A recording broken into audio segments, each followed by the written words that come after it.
a-t-il une opposition entre transition démographique et transition énergétique? L'acculturation au vieillissement est d'autant plus nécessaire que les habitants eux-mêmes sont dans le déni. Ainsi, en 2010, le quartier Vauban à Fribourg, en Brisgau, en Allemagne, était présenté comme un véritable écoquartier démonstrateur d'une ville durable. Les futurs habitants avaient participé activement au projet avec des normes environnementales très poussées pour l'époque, telles que l'isolation, l'utilisation d'énergie solaire, etc.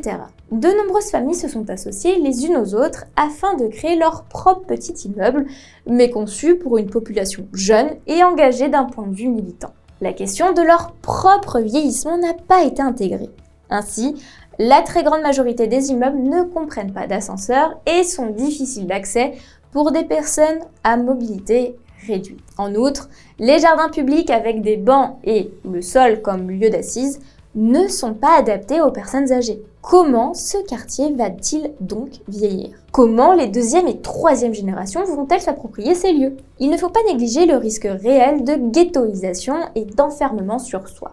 Penser une ville durable, c'est anticiper les évolutions et les besoins futurs. Si Fribourg constituait une vitrine intéressante pour le pilier environnemental, elle a omis les aspects sociaux et générationnels. C'est d'autant plus regrettable que le plan d'ensemble était structurellement bon. Cet exemple illustre bien les limites de politique sectorielle. Toutefois, si le vieillissement peut pleinement s'intégrer dans une démarche de développement durable, sur certains aspects, les exigences paraissent parfois contradictoires.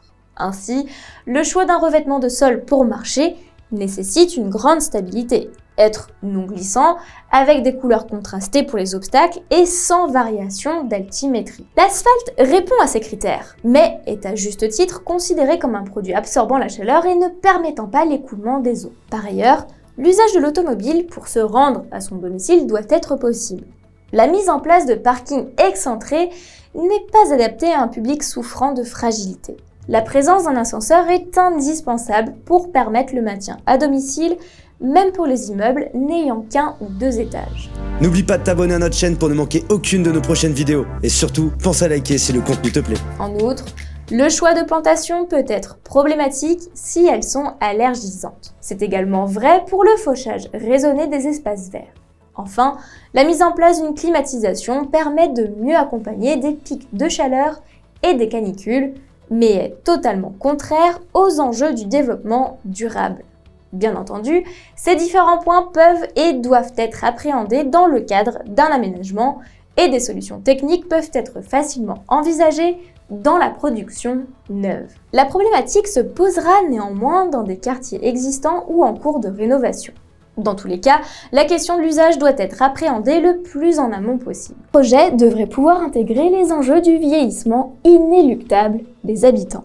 L'enjeu est également de convaincre une population vieillissante, pas nécessairement la plus attachée au principe du développement durable, mais très attachée à l'habitat pavillonnaire et à l'automobile individuelle. D'où l'importance de bien intégrer leurs problématiques, craintes et envies pour réussir à leur proposer une offre d'habitat efficiente et source de bien-être dans un environnement apaisé et sécurisant.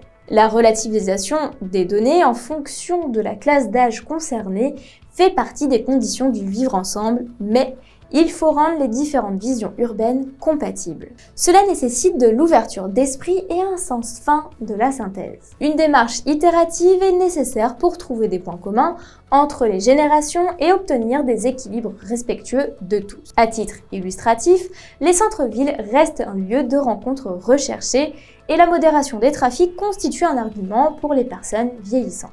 Les dénominateurs communs entre générations sont donc présents et peuvent offrir nombre de pistes intéressantes.